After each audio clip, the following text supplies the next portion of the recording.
बिस्मिल्लाहिर्रहमानिर्रहीम। अस्सलाम वालेकुम नाजरीन, मैं हूं सैयद आसिम रज़ा। आप देख रहे हैं न्यूज़ वन टुनाइट और आज के प्रोग्राम में हम बात करेंगे हुर्मुज़ के हवाले से। डेफिनेटली अच्छी खबर ये है कि जैसे ही मुआहदा इन्फोर्स हुआ ईरान और अमेरिका के दरमियान, उसको खोल दिया गया है और अब तेल की तरसील और कीमतें जो हैं, जो आसमान पर जा चुकी थी, वो नीचे आ रही हैं। और पाकिस्तान के अंदर भी खुशखबरी है कि वज़ीर आज़म ने कि तेल की कीमतों में जो है कमी कर दी है और खातिर खा कमी की गई है। ये आज असम्बली के फ्लोर पर भी उन्होंने बात की थी।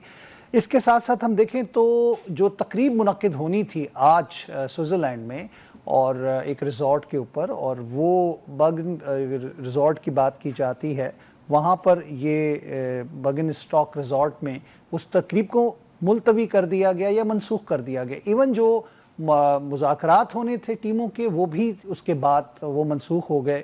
उसके पीछे क्या वजह है? क्योंकि कहा यह जा रहा है कि जो साइन हो चुके हैं आला शख्सियात से, जिसमें डोनाल्ड ट्रंप साहब, मसूद पज़ेश्कियान और वज़ीर आज़म पाकिस्तान ने एज ए सालिस के तौर पर उस पर दस्तखत किए, जिसकी फुटेजेस हमने देखी।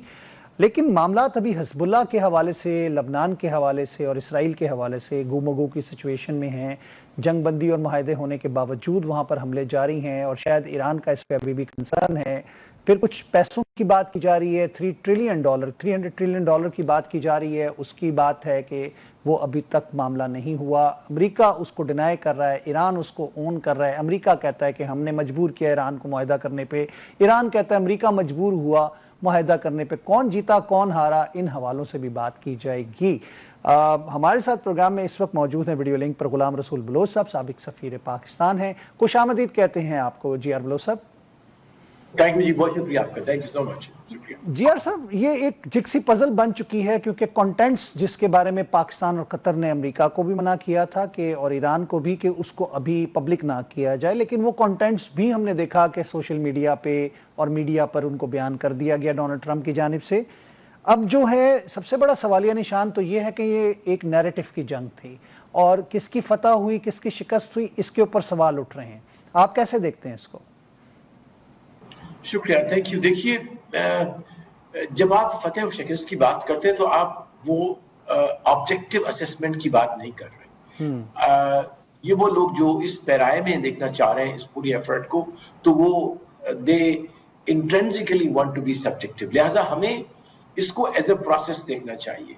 ये एक प्रोसेस था जिसमें पाकिस्तान ने बड़े खुलूस से, दिल से और बड़ा प्रोफेशनली और बड़ा अखलाकी बुनियाद पे, कानून की बुनियाद पे, तारीख के सही सिमत में खड़ा हो गया Pakistan as a country, as a state. उसके लोग और उसकी लीडरशिप, और वो बिल्कुल एक ही साथ थे, सोच में भी और अमल में भी। डिस्पाइट द फैक्ट के खतरात थे कि अगर आपने अमन की बात की, जो कि इस वक्त की दो बड़ी ताकतें, एक रीजनल ताकत है इजराइल फौजी, और दूसरी अमेरिका जो कि ग्लोबल ताकत है, आप उनके खिलाफ जा रहे हैं। You are moving against the current, ये भी बात चल रही थी। लेकिन I am so proud of our nation and our leadership, और उसमें लेने में मुझे कोई नहीं होता आर कि उसमें I think the lead thinking, strategic thinking के हिसाब से द प्राइम मिनिस्टर शहबाज शरीफ साहब and field marshal Asim Munir, जो कि इकट्ठे थे वो सोच में, उनकी सोच कोऑर्डिनेट की कि हमें तारीख के दुरुस्त सख्त तरफ खड़ा होना है।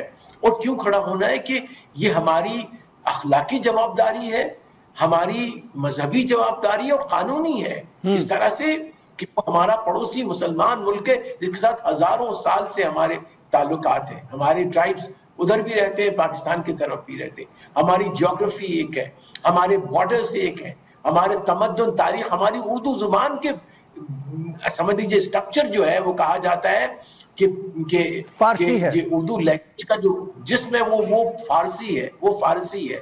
तो लिहाजा इन हालात में हमारे पास कोई ऑप्शन नहीं था, और ये ऑप्शन अल्लाह ने किया कि दुरुस्त साबित हुआ। और हमारा जो कौमी तराना है वो फारसी में है, फारसी में है, एग्जैक्टली। हमारा जो कौमी शायर है अल्लामा इकबाल, उसकी सबसे बड़ी जो नज़में हैं, और आप कह लीजिए ज़माना साज, वो पूरी दुनिया, बल्कि in fact one of the diplomat, बड़े सीनियर ईरानियन ने कहा कि आपने उसको क्यों हमसे छीन लिया, उसे आप कौमी शायर ना कहे, उसे आप मशरिकी शायर, जिस तरह हम कहते हैं आलम मशरिक, अल्लामा मशरिक, जी बिल्कुल, शायर मशरिक, जी शायर मशरिक।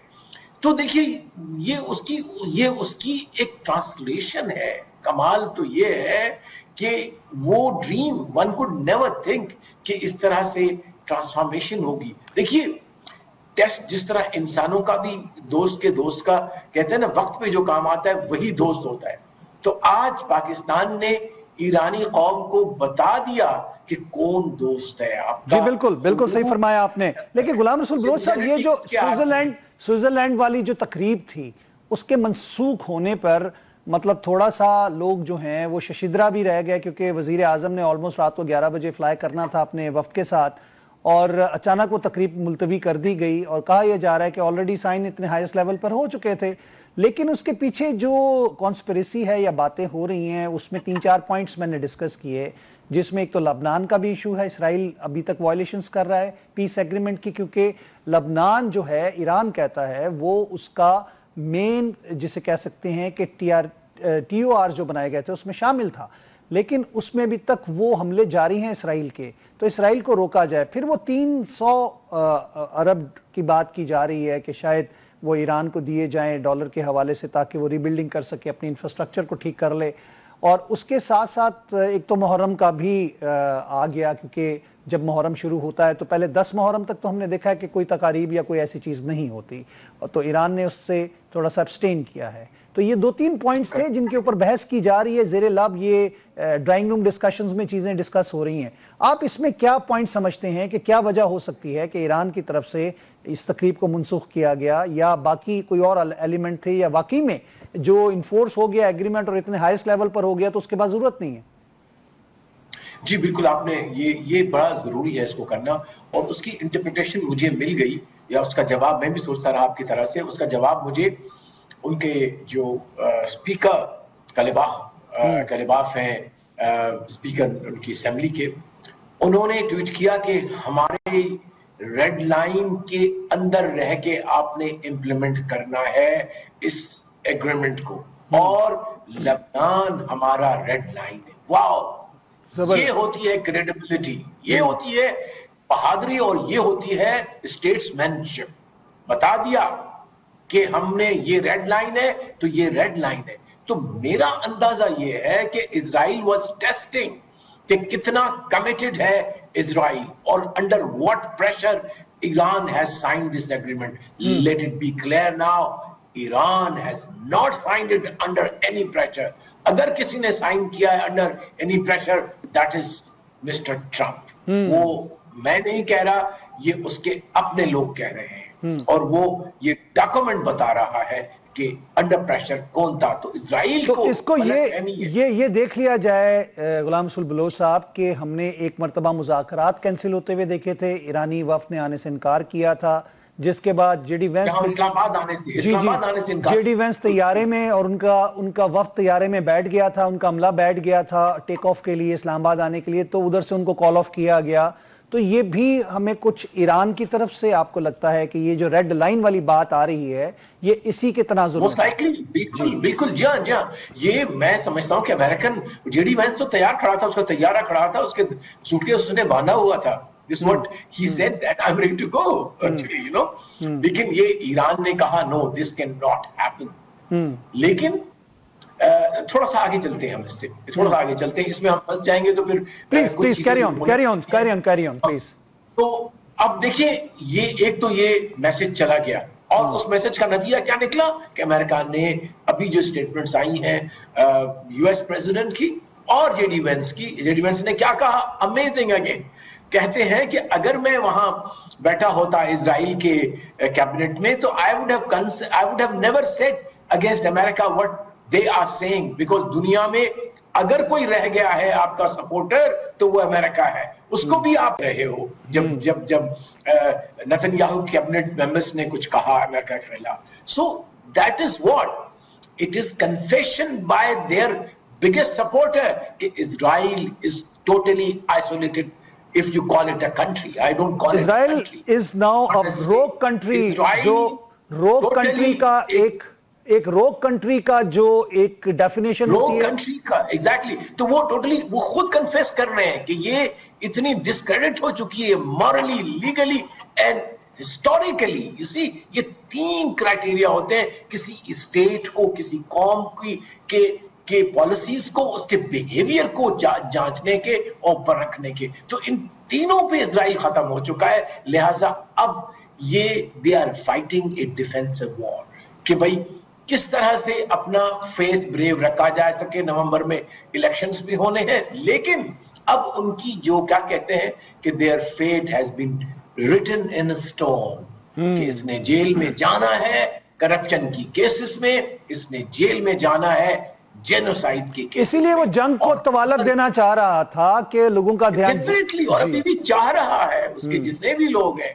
बल्कि आज जो एक इतना जालिमाना किस्म का जो था उसके वन ऑफ हिज मिनिस्टर्स, नाम उसका छोड़ दे, तो वो कहता है कि अगर हमारा, क्योंकि जब इन्होंने अटैक किया 16 या 26 लोग शहीद हुए लेबनान में, तो उन्होंने काउंटर अटैक किया हिजबुल्लाह ने और 4 इनके सिपाही मार दिए। जाहिर है इनके लिए 4 भी बहुत बड़े होते हैं ना। तो वो कहता है कि अगर हमारी कोई एक आंसू से जो बहेगा तो हम उसके तमाम माओं के आंसू बहा देंगे। He has in a way called for genocide again in Lebanon.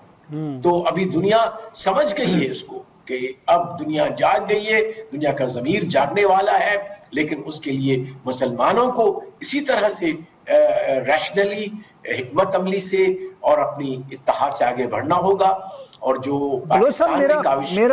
मेरी एक एप्रीहेंशन या एक मेरा सवाल ये भी है कि अब ट्रम्प साहब ये कह रहे हैं कि हमने मजबूर कर दिया ईरान को कि वो एग्रीमेंट करे। अब नैरेटिव की जंग चल रही है, अब अपनी आवाम को, ऑडियंस को एड्रेस करते हुए ये बताना कि जी हमने फतह हासिल की है। ईरान कह रहा है कि अमेरिका के पास इसके अलावा चॉइस नहीं थी कि वो हमसे एग्रीमेंट करता, उनकी तरफ से प्रेशर था कि एग्रीमेंट किया जाए। ट्रम्प साहब के बयानात से लगता ही है कि नेवी उड़ा दी, आर्मी उड़ा दी, एयरफोर्स उड़ा दी, उनके मिसाइल उड़ा दिए, उनका एटमी प्लांट उड़ा दिया। किसको हम माने कि कौन सच्चा है और कौन झूठा है? नहीं, देखिए, हमारे लिए तो आसान है समझना। असल हमारा चैलेंज ये है कि जो audience out of this region है, वेस्ट में खासतौर पे, वो बड़ी, मैं चूंकि रहा हूं बाहर, हमारा आम आदमी बड़ा पॉलिटिकली अवेयर है, उसको बहुत पता है दुनिया का।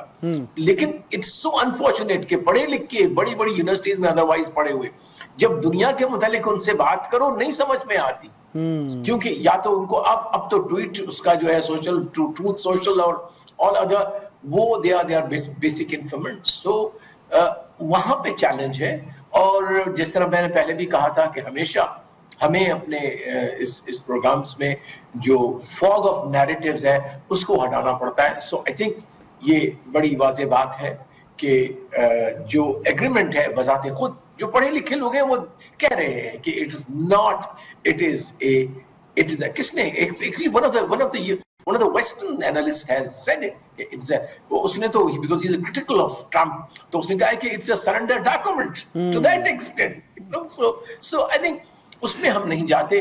अब सवाल ये जो मैं आसफ साहब आपके साथ डिस्कस करना चाहूंगा कि आगे की करना है सानू, आगे क्या करना है। उस हवाले से मेरा एक आइडिया जो मैंने एक आर्टिकल में भी दिया उसको मैं चाहूंगा कि मैं आपके हफ्जात से बता दूं, फिर ताकि लोग डिस्कस कर सकें कि क्या वाकई जो 4 फॉरेन मिनिस्टर्स यहाँ आए थे मुसलमान जो मिडिल पावर्स हैं, पाकिस्तान, इजिप्ट, इस्लामिक क्वाड वाला जो एक फलसफा था, इस्लामिक क्वाड जी, MP5 का फलसफा, मैं एक थोड़ा सा कॉन्सेप्ट दिया है मैंने अपने आर्टिकल में, उसको मैं आपको बताना चाहूंगा। मैं चाहूंगा उस पर डिबेट हो, डिस्कस हो। और ये जून से शुरू होता है। तुर्किया, मिस्र, सऊदी अरब, ईरान और पाकिस्तान।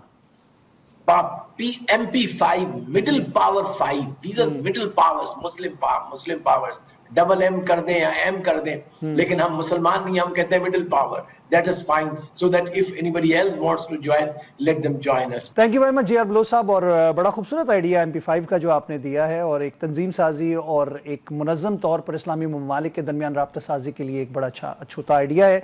मैंने यहाँ पे लेना वक्फा, उसके बाद अपने अगले मेहमान के साथ फिर हाजिर होते हैं। वेलकम बैक नाज़रीन, एक दफ़ा फिर हम खुशामदीद कहेंगे आपको प्रोग्राम न्यूज़ वन टुनाइट में। प्रोग्राम के इस हिस्से में हमें ज्वाइन करें अहमद चनाय साहब, जो कि डायरेक्टर हैं कराची स्टॉक एक्सचेंज के। खुशामदीद कहते हैं अहमद चनाय साहब आपको। जी बहुत बहुत शुक्रिया। चनाय साहब, ईंधन अल्हम्दुलिल्लाह अब सस्ता हो गया, बल्कि सिर्फ पाकिस्तान के लिए नहीं पूरी दुनिया में। अब पाकिस्तान का जो सम्राट है एग्रीमेंट करवाने के सालसी के, वो दुनिया महसूस कर रही है, और हुर्मुज़ खुलने से अब $75 तक कीमतें आ चुकी हैं, जो कि 140 तक कहा जा रहा था जाएंगी, 135 तक चली गई थी।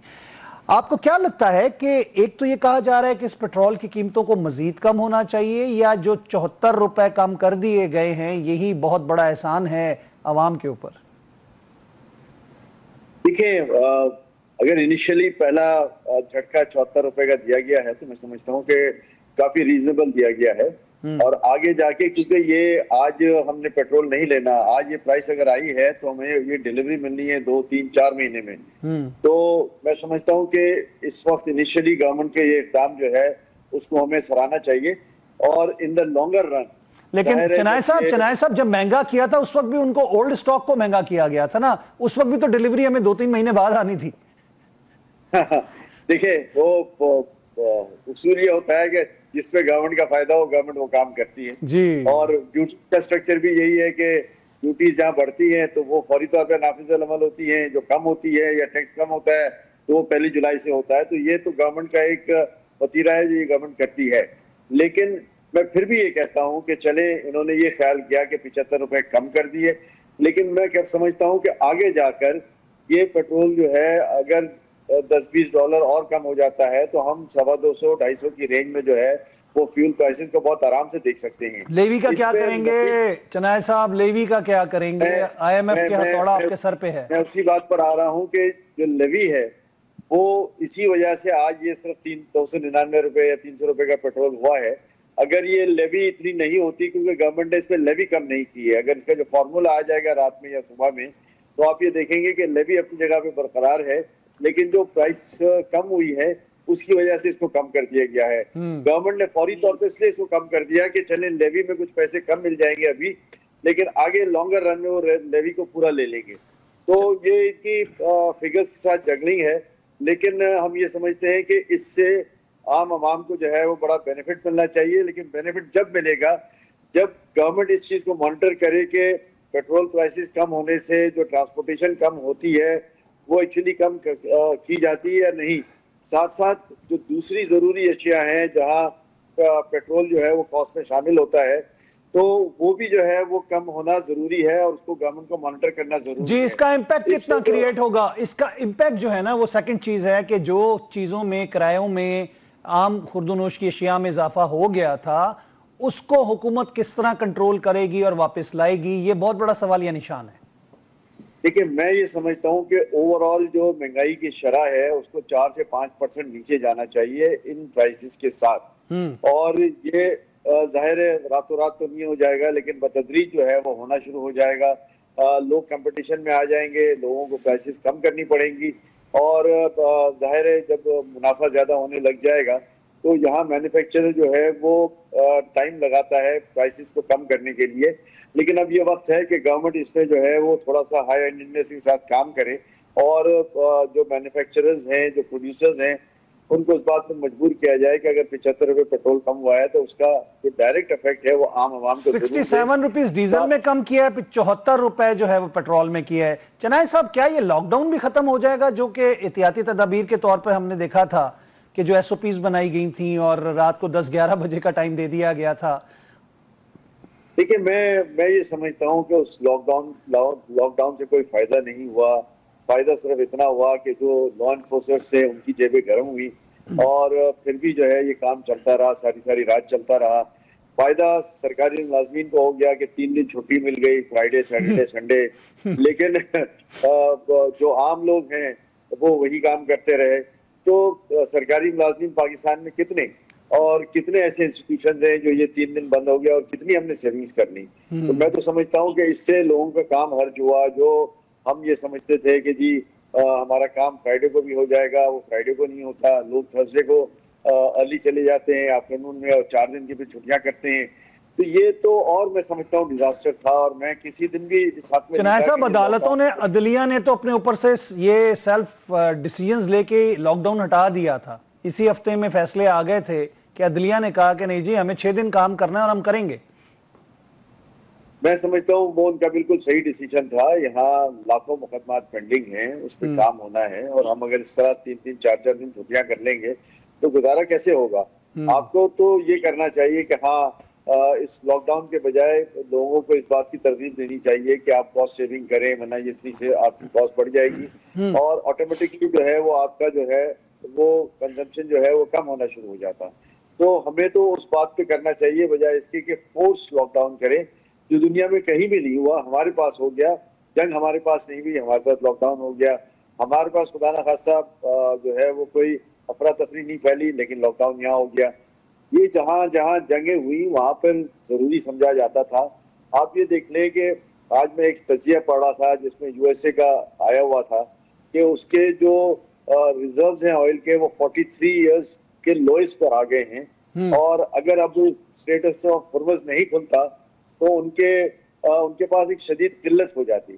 تو میں سمجھتا ہوں کہ یہ لاک ڈاؤن جنگ ختم ہونا جو ہے وہ امریکن مفاد میں بھی تھا، لیکن اور امریکہ نے جو ہے اس تمام ایپیسوڈ نے جو گزشتہ 3 مہینے جاری رہی چنائے صاحب، اس نے ہمارے بہت ساری ویکنسز کو ایکسپوز کیا، اور وہ کام جو ہم نہیں کرتے رہے ہمیں سمجھ آ گئی، اور اب اس کی اشد ضرورت ہے کہ اس پہ کام کیا جائے، جس میں ہمیں اپنے آئل ریزروز کو بڑھانے کی بات کی جا رہی ہے. اور ہمیں یاد ہوگا جب کووڈ کے دنوں میں ایس او پیز بنی تھی، پوری دنیا میں لاک ڈاؤن ہوا تھا، تو تیل کی قیمتیں دنیا کے سب سے کم ترین سطح پہ تھیں، $12 سے لے کر، اور پھر اس کے بعد وہ بالکل زیرو پہ چلا گیا تھا. تو ہم اگر لے کر ریزرو اگر ہمارے پاس ہوتے تو ہم رکھا ہوا ہوتا، اور وہ آج کام آتا ہمارے جو گزشتہ 3 مہینے میں استعمال کیا ہم نے. دیکھیں یہ تو ہماری مس مینجمنٹ مس پلاننگ ہے کہ ہم نے سب سے مہنگا پیٹرول لیا تھا اس زمانے میں بھی، اور فیوچرز جو ہیں وہ اگر آپ کو یاد ہو تو $-18 چلا گیا تھا، اور یہ حالت تھی کہ کوئی خریدنے والا نہیں تھا پیٹرول. میں سمجھتا ہوں کہ آنے والے دن جو ہے میری اپنی پریڈکشن یہ ہے کہ $40 پہ جو ہے وہ فیول آ جائے گا. اس کی سب سے بڑی وجہ یہ ہے کہ اگر ایران کا تیل بہت میٹر کرے گا. جب ایران کا تیل مارکیٹ میں آئے گا اور سستا آئے گا تو انٹرنیشنل مارکیٹ جو ہے اس کے اندر ایک بھونچال آ جائے گا. دیکھیں 2 چیزیں اس میں ہوں گی، صرف ایران کا تیل نہیں ہے. ایران کا تیل اپنی جگہ پر ہے، آپ کو پتا ہے یو اے ای جو ہے وہ اوپیک سے باہر چلا گیا، اب وہ اپنی پروڈکشن بڑھائے گا. اسی طرح تمام ممالک جو ہیں جو آئل پروڈیوسنگ نیشنز ہیں وہ اپنی پروڈکشن لامحالہ بڑھائیں گے، اس لیے کہ ان کو پتا ہے کہ دنیا میں اب اس کا ریزروز کرنا لوگ شروع کریں گے. جہاں پروڈکشن بڑھے گی وہاں ایک بھیڑ چال شروع ہو جائے گی، وہاں جو ہے وہ سپلائرز زیادہ ہو جائیں گے، بائرز کم ہوں گے، کیونکہ ایک لمیٹڈ کوانٹٹی ہی شپ ہو سکتی ہے. اتنے زیادہ ٹینکرز نہیں ہیں، اتنے زیادہ آئل کیریئرز نہیں ہیں کہ ہم دگنا تگنا آئل جو ہے وہ ایک ساتھ پہنچائیں.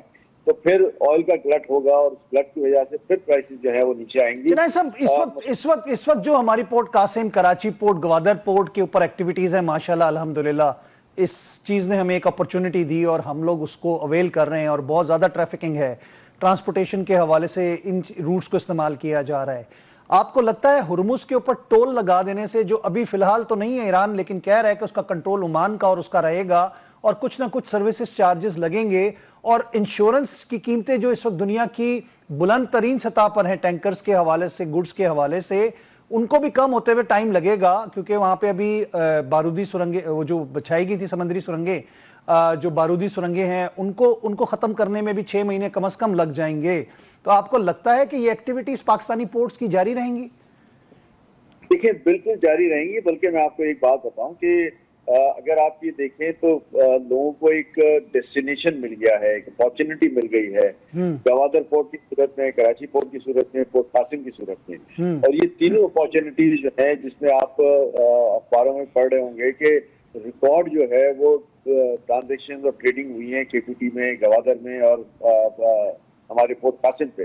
تو آگے جا کر میں یہ سمجھتا ہوں کہ لوگوں کو اگر سہولت ملے گی ٹرانسشپمنٹ کی، اس کے بعد ٹرانسشپمنٹ کے ساتھ ساتھ ٹرانزٹ کی، تو میں سمجھتا ہوں کہ ایکٹیویٹیز جو ہیں وہ 3 گنا، 4 گنا، 5 گنا ہو جائیں گی. ایک دوسرا فیکٹر ہے جس کے لیے ہم بزنس کمیونٹی جو ہے وہ گورنمنٹ سے بات کر رہے ہیں، काफी लोगों ने खतवत भी लिखे हैं, बातचीत भी हुई है, जिसमें एक आइटम तो हम आज भी कर रहे हैं, जिसमें ऑयल और ऑयल प्रोडक्ट्स जो हैं उनका जो है वो स्टॉक एंड सेल अलाउ है। मैं समझता हूँ कि हमें तमाम चीज़ों पे स्टॉक एंड सेल अलाउ कर देनी चाहिए, और पाकिस्तान जो है वो एक बहुत बड़ा ट्रेडिंग हब बन जाएगा कि यहाँ पर माल जो है वो इंपोर्ट होगा, पोर्ट से ही माल बिकेगा, पोर्ट के वेयर हाउसेज होंगे जो अपना बॉन्डेड वेयर हाउस होंगे, और मुझे अब माल लेने फिर चाइना नहीं जाना पड़ेगा, मुझे माल लेने जो है वो कराची पोर्ट जाना पड़ेगा, वहाँ के वेयर हाउस में जाऊंगा, मैं माल की निशानदेही करूंगा और चंद घंटों में माल मेरे घर पे डिलीवर हो जाएगा। और वो स्टॉक एंड ट्रेड में ये होगा कि आप वहां से जितनी सेल करना चाहें उधर से सेल करें अपने वेयर हाउस से ड्यूटीज वगैरह देकर, और बाकी माल आप जितना चाहें वापस भी ले जा सकते हैं। तो ये स्टॉक एंड सेल जो है ये मॉडल है पूरी दुनिया का, और ये इतना अच्छा मॉडल है कि पाकिस्तान में ना सिर्फ ट्रेडिंग एक्टिविटी बहुत ज्यादा बढ़ जाएगी, बल्कि पाकिस्तान में जो एक प्रेशियस फॉरेन एक्सचेंज लाया जाता है, हम बाहर वालों के हाथों में ब्लैकमेल होते हैं, हम एलसीज खोलते हैं, फिर हमें एलसीज खोलने की जरूरत नहीं होगी, वो ममालिक खुद जो है वो अपना माल लाकर यहाँ पर मुख्तलिफ वेयर हाउसेज जब आपके यहाँ पे हैं चनाय साहब, जब वेयर हाउसेज आपके पाकिस्तान में मौजूद होंगे, जिस तरह अली बाबा का एक बहुत बड़ा एग्रीमेंट वजीर आजम जब चाइना के दौरे पे गए तो वहां पे उसी वक्त कर आए, और उसके बाद तो एक बहुत बड़ी जिसे कहते हैं अपॉर्चुनिटी है कि पाकिस्तान से ही माल मिलेगा और पाकिस्तान से ही बाहर जाएगा। बस ये फिर एक अली बाबा नहीं होगा, ये सैकड़ों अली बाबा होंगे, लाखों होंगे, और पूरी दुनिया के लोग पाकिस्तान की देखें एक बहुत बड़ी कमर्शियल मार्केट है, और फिर पाकिस्तान की मार्केट का जो एक्सेस है वो यहाँ से जो रशियन स्टेट्स हैं, अपना जो सेंट्रल एशियन स्टेट्स हैं, वहां पर बहुत बड़ा एक्सेस है। और फिर आप ये देख रहे हैं कि सीपैक के तहत वहाँ रोड भी बनी है, जो चाइना से होते हुए उनका जो एक्सेस है वो सेंट्रल एशियन स्टेट्स को जाता है। अफगानिस्तान के साथ की आज नहीं तो कल, और अब तो ईरान से यूरोप के लिए आपको रूट मिल गया ना, आपकी 2 ट्रांजैक्शंस हो चुकी हैं, आपकी 2 कंसाइनमेंट जा चुकी हैं, बहुत बड़ा रूट मिलेगा न सिर्फ ईरान का, बल्कि मैं समझता हूँ सेंट्रल एशियन स्टेट्स का, रशिया का, अफगानिस्तान का, और फिर देन यूरोपियन स्टेट्स का। मैं समझता हूँ कि पाकिस्तान चेंज हो सकता है अगर गवर्नमेंट आज इसमें जो है वो फोकस कर ले, पॉलिसी बना। और फिर दूसरी बात यह है कि मैं तो एक बिजनेसमैन हूँ, हमारे जो बिजनेस का पॉलिटिकल सेटअप है उसमें बैठा हुआ हूँ, लोगों की शिकायतें आती हैं, तो वहां पर जो है वो एक आम शिकायत ये है जो मैं आज आपके मीडिया के थ्रू हाईलाइट भी कर दूं कि यहाँ पे ट्रांजिट और ट्रांसशिपमेंट में जो है वो सबसे बड़े इश्यूज जो हैं वो हमारी ब्यूरोक्रेसी के हैं कि कंटेनर को क्लियर करना, कंटेनर को स्टॉक करवाना, ये जो है वो उसमें इतना टाइम लेते हैं, और फिर उसमें अपने मनमाने ही जो है वो जेब गर्म करने वाली बात होती है। तो मैं समझता हूँ कि ये प्रैक्टिस जो है वो अब कराची पाकिस्तान के तमाम तीनों पोर्ट्स पे नहीं होनी चाहिए। इस पे गवर्नमेंट जो है वो गवर्नमेंट को इस पे जी बिल्कुल इसके ऊपर एक्शन लेना चाहिए। बहुत बहुत शुक्रिया अहमद चनाय साहब, थैंक यू वेरी मच, आपने अपना कीमती वक्त हमें दिया, अपनी राय का इजहार किया, प्रोग्राम में आप हमारे साथ रहे। नाज़रीन मैं यहाँ पे लूंगा वक्फा, उसके बाद अपने अगले मेहमान के साथ फिर हाजिर होता हूँ।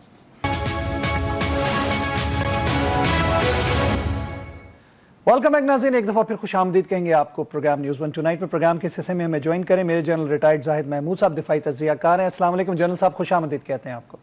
वालेकुम सलाम Asim, thank you very much, बहुत शुक्रिया। जनरल साहब, ये अमेरिका और ईरान डील जो है वो हमने देखा कि एक बॉटलनेक की तरह थी, और उसको हम जिस तरह लेकर चल रहे थे, हमारी क़यादत, हमारे फील्ड मार्शल साहब, वज़ीर आज़म साहब, और अल्हम्दुलिल्लाह ये डील हो गई, और एक जो डिजिटल सिग्नेचर्स का सिलसिला था वो हो गया। स्विट्ज़रलैंड में एक बड़ी तकरीब थी, उसको मनसूख किया गया, और उसके हवाले से क्या सराहियाँ की जा रही हैं, और ये कहा जा रहा है कि शायद ईरान के कहने पे उसको कैंसिल किया गया क्योंकि जो लबनान वाली सिचुएशन है वो उनकी रेड लाइन है। जी देखिए, इसकी 2-3 वजूहत हैं जी आसिम। एक तो पहली चीज ये है कि हमें समझने की जरूरत है कि ये 47 ईयर का प्रोसेस अनफ्रीज हुआ है। जैसे उनके अकाउंट्स फ्रोजन अकाउंट्स ने आना है ना, ये प्रोसेस भी 79 के बाद आज आके खुलता है, और it will take some time. 47 years. President Trump, अगर आपको याद होगा, जो उन्होंने जब वॉर शुरू की तो उन्होंने पूरी हिस्ट्री बयान की, रीजन फॉर दिस वॉर उन्होंने बताया कि ये बहुत पुराना हिसाब है जो हमने बराबर कर 47 साल का। जी बिल्कुल 45 साल का लॉन्ग स्टोरी सुनाई, ताकि अमेरिकन अवाम को बता सकें कि how just this war is. جس کے خلاف ہم نہ امریکہ عوام اس کے حق میں تھی، نہ ان کی ملٹری، نہ ان کی intelligence. It was Nitin Yahoo اور ان کے موساد کے چیف جنہوں نے سچویشن روم میں پریزیڈنٹ صاحب کو رانگلی اور شریڈ بریف کیا غلط اسیسمنٹ کے ساتھ. اور اس کے بعد یہ نکلی ہے نمبر 1. نمبر 2، ایران کے اندر کیپیٹیشن ہوئی ہے جی، محرم کا مہینہ بھی ہے اور کیپیٹیشن ہوئی ہے لیڈرشپ کی. علی خامنائی صاحب کی شہادت ہوئی ہے. وہ والد تھے مجتبیٰ خامنائی صاحب کے، ان کی والدہ، ان کی وائف، ان کی بیٹی، ان کے بچے، ایک آپ مائنڈ سیٹ سب ان کے بچے ایک ٹھیک ہے وہ لیڈر ہیں، سپریم لیڈر ہیں. ابھی بھی ان کی جو ابھی بھی خبر آیا دیکھ لیں، ہم پڑھ رہے ہیں کہ وہ کہہ رہے ہیں کہ یار میں تو اس کے حق میں نہیں ہوں، بٹ چونکہ سپریم کونسل کا ہے اور اسی طرح. خیر اور ان کے صدر جو ہے مسعود پزشکیان، انہوں نے ان کے ساتھ تھوڑی سی جسے کہہ سکتے ہیں نا کاؤنسلنگ کی ہے اور اس کے اوپر ایگریمنٹ پہ لے جانے کے لیے ان کا ایک فیصلہ تھا. خیر یہ this is a way of their politics also to be very honest. اس پہ بعد میں کسی وقت آپ کو ہسٹری میں بتائیں گے کہ جے سی پی او کے وقت بھی ان کے جو علی خامنائی صاحب تھے تو ان کا اسی طرح کا کوئی تھوڑا سا ملتا جلتا سٹانس تھا جب جے سی پی اے سائن ہو رہا تھا. بٹ اینی ویز تو ان کو اس مائنڈ سیٹ سے وہ نکلے تو وہ اتنے جلدی فوٹو آپس کے لیے بڑا مشکل ہو جاتا ہے جی، بڑا مشکل ہو جاتا ہے کہ وہ اپنی عوام کو بھی کیا جواب دیں گے. جی بالکل، جو نیریٹو تھا اور نیریٹو ہے جی، آپ تو اپنے ان کے لیے ہارڈ لائنرز وہاں پہ بھی ہیں. جیسے امریکہ کے اندر آپ دیکھ رہے ہیں کہ جس طریقے سے پریزیڈنٹ ٹرمپ کو کیا جا رہا ہے. انفارچونیٹلی جنرل صاحب ایک سوال جو بڑا جسے کہہ سکتے ہیں ڈسکس بھی ہوا اور اس کے اندر تھوڑے سے ابہام بھی پائے جاتے ہیں کہ آئی آر جی سی جو ہے وہ ڈائریکٹلی انڈر سپریم کمانڈر کے کمانڈ میں ہوتی ہے، اور جو پولیٹیکل ان کی جو سامنے ایک لیڈ ہے جس میں پریزیڈنٹ ہیں یا باقر کالباف ہیں یا باسر آکچی ہیں، وہ ان کی بات کو نہیں سنتی. اور کچھ واقعات جو ہرمز میں ہوئے یا جو اسرائیل میں یا دیگر سٹیٹس جو گلف سٹیٹ کے اندر ہوتے رہے، ایونٹس ہوتے رہے جس میں ڈرونز اور میزائل اٹیکس ہوتے رہے، تو یہ کہا جا رہا تھا کہ ان کی مرضی کے بغیر یہ سپریم کمانڈر کے حکم کے مطابق جو ہو رہا تھا وہ ہو رہا تھا. دیکھیں انیشل پارٹ آف دا وار انہوں نے لڑائی اسی موزیک ڈیفنس سلسلے کے نیچے ہے which paid off. Independent command سے about 31 اور 33 ہر کور انڈیپینڈنٹ تھی، وہ اپنا ریسپانس جنریٹ کر دیتی تھی. ٹرو. اور ملٹری اپلیکیشن ہوئی تھی جی، امریکہ بھی ملٹری اپلیکیشن کر رہا تھا تو اس کے لیے کاؤنٹر میں ملٹری نے ایک ڈیٹرنس کریٹ کرنی ہوتی ہے. ملٹری کا ایک ہی کام ہوتا ہے، چاہے آئی آر جی ہو for that matter, professional military ہو یا کوئی بھی ہو، ایدر ٹو مینٹین ڈیٹرنس، اور اگر ڈیٹرنس نہیں رہتی تو ریگین ڈیٹرنس. تو وہ ایک سٹیپ اب بھی رسپونس کرتی ہے. یہ ایسا نہیں ہوتا کہ ملٹری کہ جی میں اب اس لیے نہیں رسپونڈ کر رہا کہ ٹھیک ہے ریسٹرینٹ دکھایا گیا گلف کنٹریز کی طرف سے، وہ ڈپلومیٹک کریٹیکل ریکوائرمنٹ تھی. انہوں نے اپنی ملٹریز کو نہیں یوز کیا. وہ پاکستان کی مہربانی ہے اس ریجن کے اوپر، گلف کنٹریز کے اوپر بھی مہربانی ہے کہ یہ وار ختم ہو رہی ہے. سب سے زیادہ نقصان تو گلف کنٹریز کا ہو رہا تھا نا، اکنامک نقصان، ان کا پولیٹیکل سارا سسٹم خراب ہو گیا، ان کا سیکیورٹی آرکیٹیکچر، ان کا بھی بہت نقصان ہوا ہے.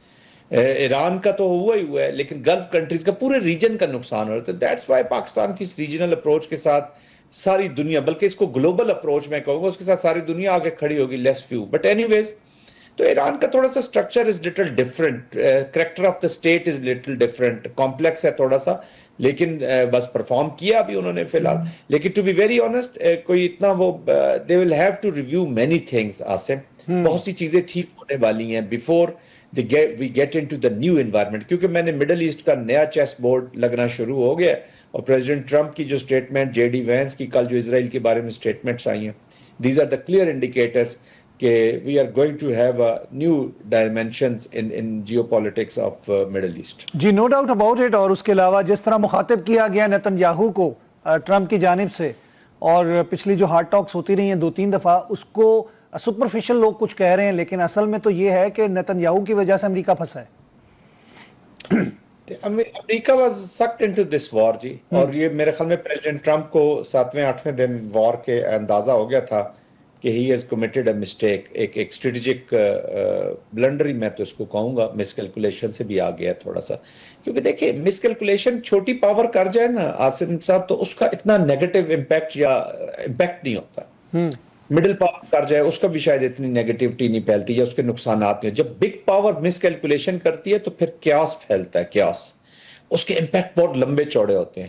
ویتنام وار پوسٹ دیکھیں کیاس، افغانستان آج تک کیاس، عراق آج تک کیاس. وہ کوئی مجھے کہہ رہا تھا نا کہ پریزیڈنٹ ٹرمپ جو ہیں ان پہ بڑی کرٹیک ہو رہی ہے امریکہ کے اندر سے، جی وہ جنگ ان نہیں صحیح لڑے، ہار گئے ہیں. تو میں نے کہا کون سا پریزیڈنٹ جیت کے گیا تھا پاسٹ میں جنگ؟ افغانستان کا کون سا پولیٹیکل ملٹری ڈپلومیٹک آبجیکٹو مکمل ہو گیا؟ طالبانوں کو نکالنے گئے تھے، طالبانوں کی حکومت کو کابل میں بٹھا کے چلے گئے. انکلوسیو گورنمنٹس بنانی تھی، وہ نہیں بنا سکے. سرزمین نے یوز نہیں کر سکتے آپ ٹیررزم 3 کے لاکھ لیے. فوج بنائی جو کہ ریت کی دیوار ثابت ہوئی. جب افغان نیشنل آرمی بن رہی تھی آصف، میں آپ کو ایک انٹرسٹنگ اس کا انسیڈنٹ بتاتا ہوں. تو آئی واز ان سینٹ کام جی، میں وہاں پہ تھا. وہاں میں کسی سینئر آفیسر سے ملا، ایسی آف دا ریکارڈ ہماری سوشل پہ بات چیت ہو رہی تھی، سوشل گیدرنگ پہ. تو میں نے کہا کہ یہ جو آپ آرمی بنا رہے ہیں، آرمی کلچر سے بنتی ہے. کلچر ہوتا ہے، ریسپیکٹ ہوتی ہے، آرڈرز لیتے ہیں، ایک سینئر ہوتا ہے، جونیئر ہوتا ہے، ایک پروسیس ہوتا ہے. پروسیس ہوتا ہے. یہ نہیں ہوتا کہ آج تم کرنل ہو، تم میجر ہو، تم سارجنٹ ہو، آپ انسپیکٹر ہیں اور آپ یہ فوج کھڑی کر دی. اور افغانستان کا کلچر تھی، وہ اپنے کلان، ابھی ایک بندہ ہے وہ میجر ہے اور اس کا جو کلان کا لیڈر ہے وہ اگر ادھر وہاں پہ جونیئر آفسر بیٹھا ہو تو وہ کبھی بھی اس سے آگے نہیں بیٹھے گا جا کے. تو ایسے نہیں بنتا. نہ انہوں نے وار فائٹنگ کرنی ہے، نہ کچھ نہ کرنا. یو آر ویسٹنگ منی. اور وہی ہوا کہ جب طالبان رجیم آئی تو ان کی اسیسمنٹ یہی تھی کہ یہ ریزسٹ کرے گی تو 45-50 دن لگ جائیں گے کابل تک پہنچنے میں، تب تک ہم آل انکلوسیو گورنمنٹ یہاں پہ اسٹیبلش ہو جائے گا. اور طالبان نے بھی بہت سے وعدے کیے ہوتے کہ اشرف غنی صاحب کی کتنی پارٹیسپیشن ہوگی، جو وہ بالکل انکار کر گئے، بالکل اس سے چینج ہو گئے. تو آپ تو وقت گزر گیا، ہسٹری کی یہ چیزیں ہو گئی ہیں. تو ساری اسیسمنٹ غلط ہو گئی.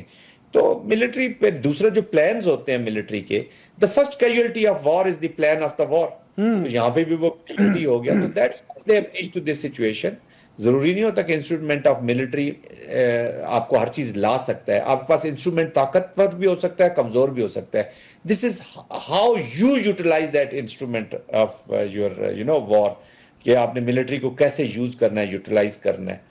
تو that is more important. War execute کرنا از اے چیلنجنگ تھنگ. جی بالکل. اور جنرل صاحب یہ اس وقت ہم دیکھ رہے ہیں کہ ڈونلڈ ٹرمپ صاحب پھر بار بار یہ بات کرتے ہیں کہ ہم نے ان کی رجیم چینج کر دی، ہم نے آرمی تباہ کر دی، ان کی ایئر فورس تباہ کر دی، نیوی کو ڈبو دیا، ان کا نیوکلیر پروجیکٹ ختم کر دیے اور وہ نیوکلیر ہتھیار نہیں بنا سکتے. لیکن پھر ریزسٹنس اتنا زیادہ کہ آپ ایک 3 مہینے تک جنگ جو 3 دن کے لیے آپ نے لڑنے کا سوچا تھا، 3 مہینے تک آپ لے گئے اور اس کے بعد بھی آپ ہرمز نہیں کھول سکے اور ہرمز کو الٹا آپ کو خود بند کرنا پڑ گیا. آصف اس پہ میں کہوں گا کہ نقصان بہت ہوا ہے ایران کا جی. اور ایران کی ملٹری نے بھی کوئی ایسا جادو نہیں کر دکھایا. It is the Hormuz economic Chowk point جس نے سکویز کیا ہے policy. That was a smart move. That was very smart move. And second was the horizontal expansion of the war, جو آپ ریجنل کنٹریز کے اوپر آپ نے جو اٹیکس کیے. irrespective آپ نے بالکل ایران نے نہیں دیکھا کہ کوئی مجھ سے ناراض ہوتا ہے ہوئے، نہیں ہوتا نہ ہوئے، کیونکہ اگر ان کے ایسٹس وہاں پڑے ہوئے تو ہم ان کو ٹارگٹ کریں گے. اچھا اس نے امپیکٹ ڈالا. ریجنل کنٹریز جو ہیں وہ ریسٹرینٹ کا مظاہرہ کرتی ہیں موسٹلی بیکاز آف پاکستان. اور وہ آج شکر گزار ہے پاکستان کی کہ پاکستان نے ان کو بھی ایک بہت بڑے جنگ میں گھسنے سے بچا لیا. کیونکہ اسرائیل کی تو یہی خواہش تھی کہ یہ ریجنل کنٹریز، جی سی سی کنٹریز، ایران، یہ آپس میں لڑائی ان کی شروع ہو جائے گی تو پھر یہ لڑتے رہیں گے، بس وہ آرام سے باہر بیٹھ کے تماشا دیکھتا رہے گا. تو وہ نہیں ہوا. تو آئی تھنک ان 2 چیزوں نے، اور خاص طور پہ یہ جو اکنامک پریشر بلٹ ہوا. ابھی دیکھ رہے پریزیڈنٹ ٹرمپ نے بعد میں اس کا اقرار بھی کیا کہ میرے پاس تو 4 دن کے اسٹریٹجک ریزروز رہ گئے تھے آئل کے، اور ڈالرز اوپر جا رہے تھے. اور امریکہ عوام بھی اس لیے اس وار کے زیادہ خلاف ہو گئی کہ ان کی اپنی اکانومی ڈسٹرب ہو گئی تھی جی. تو وہ یہ نہیں کہ وہ محبت امن کی تلاش میں، یا ایران سے محبت، یا انسانیت سے محبت. انسانیت سے محبت سے امریکہ کی عوام نے سڑک پہ آنا ہوتا ہے. تو جینوسائیڈل جب آپریشن ہو رہے تھے فلسطین میں 90,000، تو وہ سڑکوں پہ ہوتے، شور شرابہ مچ گیا ہوتا. They don't care about it, but ان کے جیب سے جب پیسہ نکلتا ہے تو ان کو اس کی ضرور فکر ہوتی ہے. اور جو نکلنا شروع ہو گیا تھا $4.5 پر گیلن جب چلی گئی قیمت. جنرل صاحب یہ بتائیے گا کہ ہم ابھی دیکھ رہے ہیں بیروت اور لبنان کے حوالے سے ایران کی وہ ریڈ لائن ہے، اور اسی حوالے سے شاید سننے میں یہ آ رہا ہے کہ جو تقریب سوئٹزرلینڈ والی تھی وہ منسوخ بھی کی گئی، اور دوسرا محرم کی وجہ سے بھی. تو آپ کو لگتا ہے کہ اسرائیل باز آ جائے گا، امریکہ اس کو قابو کر لے گا؟ کبھی بھی باز نہیں آئے گا جی. دیکھیں نیتن یاہو کی جو سیاست ہے اراؤنڈ 20 ایئرز، وہ ہے اسی hate based, anti Iran, anti Hezbollah, anti اسلام، اینٹی حماس، وہ سیکورٹی پرووائڈ. ہاں اگر یہ تھریٹ ختم ہو جائے، اس کو اس لیے بھی دیکھیں نا وہ نیوکلیئر ہے یا نہیں ہے، اس کا جو تھریٹ وہ دیتا ہے اپنے لوگوں کو ڈراتا ہے کہ میں نہ ہوا تو تم لوگوں کو ایران مار دے گا، نیوکلیئر سے تباہ کر دے گا. یہی کام مودی صاحب اس ریجن میں انڈیا میں کرتے ہیں، اینٹی ان کو تو پاکستان کلر کہہ دیا نا، ٹرمپ صاحب نے منہ پہ بیٹھ کے کلر کہہ دیا اور وہ آگے سے دانت نکال رہے تھے. جو سرٹیفائی کرنا تھا بچر آف گجرات کو، وہ ٹرمپ صاحب نے منہ پہ کر دیا اس کو. تو وہ اسی طرح کی یہ پالیٹکس کرتے ہیں جی. ان کو فرکشن چاہیے تو وہ کسی نہ کسی ہیلے بہانے سے کچھ نہ کچھ. پھر جو انہوں نے سیکیورٹی اپنا بنایا، حصار بنایا جی کہ مجھے بفر زون میں سیکیورٹی ریجنز چاہیے، اس کو حصہ آپ بنائیں گے اسرائیل کا، تو تب بیسیکلی تو وہ ایکسپینشنسٹ ڈیزائنز ہیں. اب آپ نے غازہ کی طرف آپ بڑھے ہیں، سیریا میں آپ کے ٹارگٹس ہیں، لیبنان میں آپ نے صدرن پورشن پہ آپ قابض ہوئے ہیں کہ جی میں اپنی سیکیورٹی کو انشور کر رہا ہوں. Basically these are the expansionist designs جو گریٹر اسرائیل کے ہے. آلدو کہ اس کو بہت بڑا جھٹکا وہ ردی کی ٹوکری میں ہے اگر یہ امن معاہدہ ہو جاتا ہے. اور جو عرب ورلڈ ہے، میں جس کا ذکر کر رہا ہوں کہ ایک نیا چیس بورڈ سج رہا ہے مڈل ایسٹ میں، تو اس میں اگر ایران اپنی پالیسیز کو ریویو کرتا ہے، عرب ورلڈ میں ویلکم تھوڑا سا نظر آ رہا ہے. Saudi Arabia, Qatar, Kuwait, they want to set their course better trajectory پہ لے جانا چاہتے ہیں ایران کے ساتھ. اور ایران کو بھی اس چیز کی اگر سمجھ آتی ہے. دیکھیں میں صرف مستقبل مڈل ایسٹ کا تب ہی بہتر ہو سکتا ہے تب جب یہ تمام کریکٹر جو مڈل ایسٹ کے ہیں یہ گاڑی کو، اسٹریٹجی کو آگے فیوچر کی طرف دیکھ کر چلائیں. اگر یہ گاڑی کو بیک ویو مرر میں دیکھ کے چلائیں گے نا آصم، تو پھر تو ایکسیڈنٹ ہی ہوگا. اگر ہسٹری سے پاس سے نہ نکلے تو آپ بیک ویو مرر میں رہ کے گاڑی کو آگے نہیں بڑھا سکتے، ایکسیڈنٹ اس کا ضرور. سر اس کے لیے پاکستان نے ایک اسلامک کوارڈ کا بھی مشورہ دیا ہے اور 2 اجلاس بھی ہوئے جس میں مصر بھی شامل ہے، ترکیہ بھی شامل ہے، سعودی عرب بھی شامل ہے، اور اس کے علاوہ اب میرے خیال سے ایران اور دیگر ممالک بھی اس کے اندر آ جائیں گے. تو اس کے بعد میرے خیال سے کچھ غلط فہمیاں جو بیچ میں ہیں وہ دور ہو جائیں گی. دیکھیں it should be a social economic well being کی یہ کاروائیاں ہیں ساری، یہ کسی کے خلاف نہیں ہے. ابھی میرے خیال میں 21 کو اجلاس ہے ایجپٹ کے اندر، یہ مل رہے ہیں. تو یہ بیسیکلی یہی چیز ہے. دیکھیں نا آج آپ کے فرینڈز ہیں اس طرح کی جو آرگنائزیشن، اگر پاکستان کے قطر کے ساتھ اچھے تعلقات نہ ہوتے، پاکستان کے سعودی عربیہ کے ساتھ اچھے تعلقات نہ ہوتے، کویت کے ساتھ اچھے تعلقات نہ ہوتے، چائنا سے اچھے تعلقات نہ ہوتے، تو یہ جو ریسٹرینٹ ہے جی سی سی کنٹری سے یہ کبھی بھی نہ آتا. جو پاکستان لوگ کہتے ہیں نا میڈیٹر کیسے بن گیا، وہ اس لیے بن گیا میڈیٹر کہ ٹرمپ کو آپ لنچ پہ سمجھاتے ہیں کہ آپ جب ایران کے خلاف جنگ کریں گے یا اس طرح کی کوئی مس ایڈونچر کریں گے تو یہ نقصان ہوگا آپ کو. وہ ویسا ہی انفورڈ ہوا. پھر ٹرمپ کہتا ہے جو فیلڈ مارشل پاکستان کا کہتا ہے وہ صحیح، اسی لیے ان کو پسند بھی کرتے ہیں. بہت شکریہ. پسند بھی کرتا ہے اور اس کی سنی پھر اس نے. ایران آپ کو اس لیے کرتا ہے کہ ایران کو ہم نے مشکل وقت میں، پاکستان ہمیشہ ایران کے ساتھ کھڑا رہا. ہم نے ان کو بہت کور دیا ڈپلومیسی میں، یو این کے اندر، لیگل چیزوں کے اندر ہم نے بہت سپورٹ کی ایران کی اس وقت جب یہ بالکل آئسولیٹڈ تھے. تو ایران کو پتا تھا کہ یہ ہمارا جینون فرینڈ ہے، چاہے آپ باہر انڈیا کو دیں یا کس کو دیں، پاکستان پھر ایک جینون فرینڈ ہے. چائنا کے ساتھ آپ کی اسٹریٹجک لیوریج ہے، سعودی عربیہ کے ساتھ آپ کی اسٹریٹجک لیوریج ہے، ٹرکیہ، آذربائیجان. تو نیم اینی کنٹری. یورپ آپ کو مار کے حق کے بعد فورس ٹو ریکن ود ہے. انڈو پیسفک کو پیسفک کیا جا رہا ہے آن دی پور پرفارمنس. بیسیکلی آپ نے اس کو شکست دیا، آپ نے پورا ڈائنامکس ہی چینج کر لیا. تو Pakistan is not ordinary country. اب اس پوری لیوریج کو لے کے آپ نے میڈیشن کی ہے. That's why you are a strategic interlocutor آپ بنے کہ آپ کے پاس اتنا کچھ آپ کے بیک گراؤنڈ میں تھے. یہ ایسے نہیں ہے کہ بس وہ بیٹھے بیٹھے آپ اٹھ کے میڈیٹر بنے اور انہوں نے آف ریمپ لے لیا. دیر از اے ہول نیشنل پرفارمنس ہے، ہماری ملٹری پولیٹیکل لیڈرشپ کی پرفارمنس ہے، اور یہ بڑے عرصے سے چل رہی ہے. اور ابھی مارکہ حق نے تو was the icing on the cake. اس نے تو آپ کو بالکل آپ کے ڈائنامکس چینج کر دی. تو اس کا فائدہ اٹھایا ہے آپ نے، اور آپ نے یہ میڈیشن کرائی ہیں اور آپ پورا ڈائنامکس چینج کر رہے ہیں اس ریجن کا. Thank you very much general صاحب، آپ نے اپنا قیمتی وقت ہمیں دیا. آپ ہمارے ساتھ پروگرام میں نئے. ناظرین پروگرام کا وقت یہاں پہ ختم ہوا چاہتا ہے. میں چاہوں گا آپ سے اجازت. اللہ نے کے بعد.